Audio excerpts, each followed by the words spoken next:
नमस्कार बच्चों, आप सभी का हार्दिक स्वागत है आपके अपने YouTube channel success will be yours में।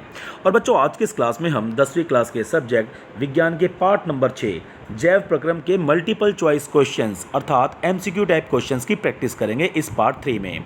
और ये चैप्टर बहुत इंपॉर्टेंट है बच्चों, क्योंकि इससे जुड़े बहुत से प्रश्न आपसे आपके एग्जाम में पूछे जाते हैं। राइट, तो आइए बच्चों शुरू करते हैं आज की क्लास पार्ट 3 की क्वेश्चन नंबर 31 के साथ। क्वेश्चन नंबर 31 में क्या कहा गया है बच्चों, आइए देखते हैं। अवशिष्ट भोजी का इनमें से कौन सा एक उदाहरण है। बच्चों, अवशिष्ट भोजी ऐसे जीव होते हैं जो कि सड़े गले और मृत चीज़ों को खाकर अपना पोषण प्राप्त करते हैं। तो देखिए ऑप्शन बी, केंचुआ।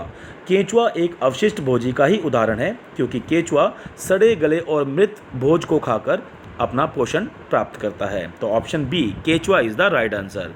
क्वेश्चन नंबर 32 देखिए बच्चों। प्रकाश संश्लेषण के समय निष्कासित ऑक्सीजन कहाँ से आती है। बच्चों, प्रकाश संश्लेषण प्रक्रिया के दौरान सूर्य के प्रकाश की उपस्थिति में तथा जल जो जड़ों के द्वारा पेड़ पौधों द्वारा अवशोषित किया जाता है, तो उस जल से ही जो ऑक्सीजन निष्कासित की जाती है पेड़ों के द्वारा, वो ऑक्सीजन उस जल से ही निष्कासित होती है। मीन्स जो पानी जड़ों के द्वारा अवशोषित किया जाता है, ऑक्सीजन उसी पानी के अणु से बनती है जो कि रंध्रों के द्वारा, पेड़ पौधों के रंध्रों के द्वारा वातावरण में छोड़ी जाती है। तो ये ऑक्सीजन कहाँ से आई बच्चों, जो पानी अवशोषित किया गया जड़ों के द्वारा ज़मीन से। तो ऑप्शन डी, पानी is the right answer. Question number 33 देखिए बच्चों।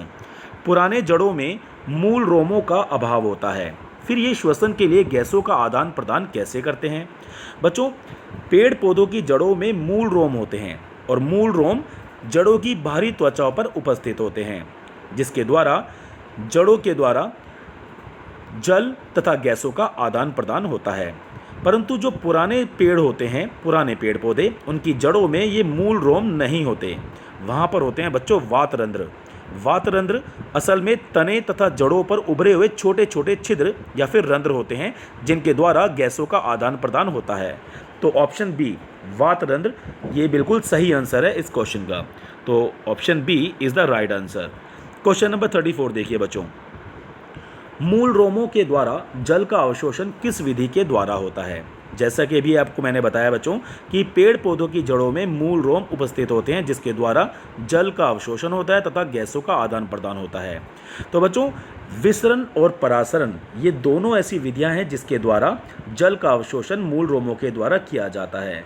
तो ऑप्शन डी, ए और बी दोनों इज द राइट आंसर। अब मैं आपको बताता हूँ बच्चों परासरण विधि क्या होती है। बच्चों, जब दो भिन्न सांद्रता वाले घोल में जल के अणु कम सांद्रता वाले घोल से अधिक सांद्रता वाले घोल में विसरण द्वारा गति करते हैं, तो ये कहलाता है परासरण। अर्थात कम सांद्रता वाले घोल में जब जल के अणु अधिक मात्रा में होते हैं और अधिक सांद्रता वाले घोल में जल के अणु कम मात्रा में होते हैं, तो जल के अणु उस ओर गति करते हैं जहां जल के अणु कम हैं, और वह भी बिना किसी बाह्य बल लगाए। जैसे ज़मीन की मिट्टी में जल अधिक मात्रा में होता है और पौधों में कम, तो जल जड़ों के मूल रोमों के द्वारा मिट्टी से पौधों की ओर गति करता है, वो भी विसरण विधि के द्वारा। और विसरण क्या होता है बच्चों, जब दो या दो से अधिक पदार्थ, चाहे वो ठोस हो, द्रव हो या गैस हो, आपस में मिलकर जब समांगी मिश्रण बनाते हैं, तो इस प्रक्रिया को विसरण कहा जाता है। तो बच्चों, परासरण और विसरण विधि के द्वारा ही ये मूल रोमों के द्वारा जल का अवशोषण होता है। तो option D is the right answer. Question number 35 देखिए बच्चों। ऊर्जा की मुद्रा किसे कहा जाता है। बच्चों, ऊर्जा एटीपी के रूप में विमुक्त होती है, एडेनोसाइन ट्राइफॉस्फेट। तो ATP, option B is the right answer. Question number 36 देखिए बच्चों। श्वसन की कौन सी प्रक्रिया कोशिका द्रव में होती है।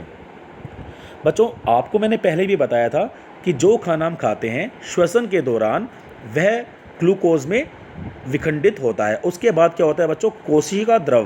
कोशिका द्रव के अंदर ये जो ग्लूकोज है, इसका विखंडन होता है पाइरूवेट में। राइट, और पाइरूवेट से जो तीन अलग अलग फेजेस में जो विखंडन होता है, एक होता है अवायवीय श्वसन, जहाँ पर ऑक्सीजन की बिल्कुल कमी होती है या फिर बिल्कुल भी ऑक्सीजन नहीं होती ऑक्सीजन की अनुपस्थिति में, और दूसरा वायवीय श्वसन, जहाँ पर ऑक्सीजन प्रचुर मात्रा में होती है, और तीसरा जब ऑक्सीजन बहुत अल्प मात्रा में उपस्थित होती है। तो पाइरूवेट ये ग्लूकोज के विखंडन से ही बनता है और ये ग्लूकोज का विखंडन कहाँ होता है? कोशिका द्रव में। और इसको कहा जाता है ग्लाइकोलिसिस, जहाँ पर ग्लूकोज छोटे छोटे पाइरुवेट के अणु में विखंडित हो जाता है। तो बच्चों option A glycolysis is the right answer. Question number 37 देखिए बच्चों, इथाइल अल्कोहल किस प्रकार के श्वसन में बनता है? जैसे अभी मैंने आपको बताया बच्चों, ग्लूकोज उसका विखंडन होता है पाइरुवेट में, और जब ऑक्सीजन की अनुपस्थिति होती है मीन्स अवायवीय श्वसन, तो बच्चों अवायवीय श्वसन में ये पाइरुवेट इसका विखंडन होता है किसमें? इथाइल अल्कोहल में। तो इथाइल अल्कोहल कब बनता है बच्चों? अवायवीय श्वसन में, जब ऑक्सीजन की बिल्कुल अनुपस्थिति होती है, अर्थात ऑक्सीजन बिल्कुल भी नहीं होती। तो option B is the right answer. Question number 38 देखिए बच्चों, किण्वन में कौन सी प्रक्रिया नहीं होती? बच्चों किण्वन अर्थात जैसे अभी मैंने आपको बताया कि ग्लूकोज का विखंडन पाइरुवेट में होता है, उसके बाद ये पाइरुवेट 3 तरह से अलग अलग फेज में विखंडित होता है। जब ऑक्सीजन की अनुपस्थिति होती है मीन्स जब ऑक्सीजन बिल्कुल नहीं होती, तो बनता है इथाइल अल्कोहल, और ये किण्वन प्रक्रिया ही होती है जो कि यीस्ट के अंदर होती है। तो बच्चों इसमें आप देखिए ग्लाइकोलिसिस तो होता है, राइट। ईटीएस होता है बच्चों इलेक्ट्रॉन ट्रांसफर सिस्टम, और इलेक्ट्रॉन ट्रांसफर सिस्टम से ही ये इथाइल अल्कोहल बन पाता है। लेकिन क्रैब्स साइकिल बच्चों, क्रैब्स साइकिल होता है जब ऑक्सीजन की उपस्थिति होती है वायवीय श्वसन में, माइटोकॉन्ड्रिया में होता है बच्चों ये, जिसमें कार्बन डाइऑक्साइड गैस, जल तथा बहुत मात्रा में ऊर्जा विखंडित होती है या निकलती है। तो बच्चों ये क्रैब्स साइकिल ये होता है वायवीय श्वसन में, अवायवीय या किण्वन में नहीं होता। तो option B is the right answer, क्योंकि आपसे पूछा गया कि किण्वन में कौन सी प्रक्रिया नहीं होती। क्वेश्चन नंबर 39 देखिए बच्चों, किण्वन के फलस्वरूप कितने एटीपी का निर्माण होता है? बच्चों जो किण्वन प्रक्रिया होती है उसमें 4 एटीपी मॉलिक्यूल बनते हैं, 4 एटीपी मॉलिक्यूल सिंथेसाइज होते हैं। तो इसका सही आंसर क्या है? Option D 4। जबकि बच्चों 36 मॉलिक्यूल बनते हैं जब वायवीय श्वसन होता है, ठीक है। लेकिन जो किण्वन है वो होता है अवायवीय श्वसन, और इसमें 4 मॉलिक्यूल बनते हैं एटीपी के, सिर्फ 4 अणु। क्वेश्चन नंबर 40 देखिए बच्चों, चूने के पानी, जो चूने का पानी होता है वो कार्बन डाइऑक्साइड की उपस्थिति में कैसा हो जाता है? बच्चों चूने के पानी में जब कार्बन डाइऑक्साइड गैस फूंकी जाती है, या फिर कार्बन डाइऑक्साइड गैस के साथ जब चूने के पानी के साथ अभिक्रिया करवाई जाती है, तो चूने का पानी दूधिया हो जाता है, मिल्की हो जाता है। तो option B is the right answer. क्योंकि बच्चों जो चूने का पानी होता है, चूने के पानी का फॉर्मूला होता है CaOH2, कैल्शियम हाइड्रोक्साइड, और जब इसमें कार्बन डाइऑक्साइड गैस मिलाई जाती है तो बच्चों ये बन जाता है CaCO3, कैल्शियम कार्बोनेट। तो कैल्शियम कार्बोनेट की उपस्थिति की वजह से ही ये जो चूने का पानी है वो दूधिया नज़र आता है। तो ऑप्शन बी दूधिया is the right answer. Question number 41 देखिए बच्चों, पुराने जड़ों में श्वसन प्रक्रिया कैसे संपन्न होती है? जैसे अभी आपको मैंने बताया बच्चों, पुराने जड़ों में मूल रोम नहीं होते, वहाँ पर वातरंध्र होते हैं। तो वातरंध्र के द्वारा श्वसन प्रक्रिया अर्थात गैसों का आदान प्रदान होता है। तो option C is the right answer. Question number 42 देखिए बच्चों, किस उत्सर्जी पदार्थ को बाहर निकालने में जल की आवश्यकता नहीं होती?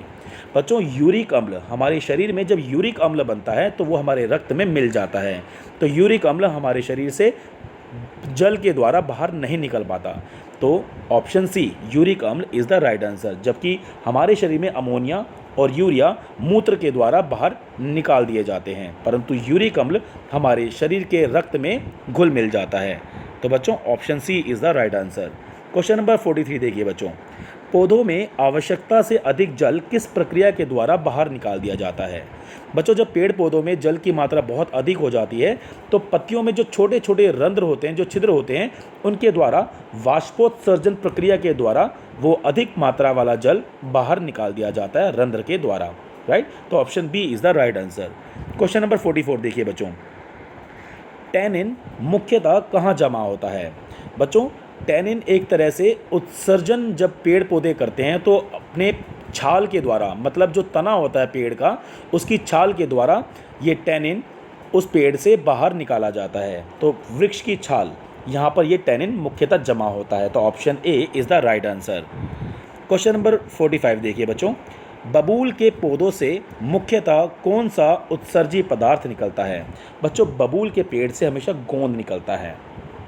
जबकि चीड़ के पेड़, जो चीड़ का पेड़ होता है बच्चों, वहाँ से उसकी छाल से रेजिन निकलता है। और रेजिन भी एक तरह से चिपचिपा पदार्थ होता है, जो आपने कई बार देखा होगा, थोड़ा ब्राउनिश कलर का, थोड़े भूरे रंग का होता है बच्चों रेजिन। लेकिन बबूल के पेड़ से गोंद बाहर निकलता है उसकी छाल से, राइट। तो option C is the right answer. तो बच्चों आज का ये कंटेंट आज यहीं हम समाप्त करते हैं और बाकी के बचे हुए क्वेश्चन हम अगले पार्ट में करने का प्रयास करेंगे। So thank you so much मेरे बच्चों, जो आपने अपना कीमती और वैल्यूबल वक्त दिया इस वीडियो को देखने में और इस कंटेंट को समझने में। आप लोग अपने एग्जाम की तैयारी बहुत अच्छे से कर रहे हो, ऐसी मैं आपसे आशा करता हूँ। मैं हमेशा आपके साथ हूँ बच्चों, आप लोग लगे रहिए, तैयारी कीजिए अपने एग्जाम की। Best of luck for your exam मेरे बच्चों। Thank you.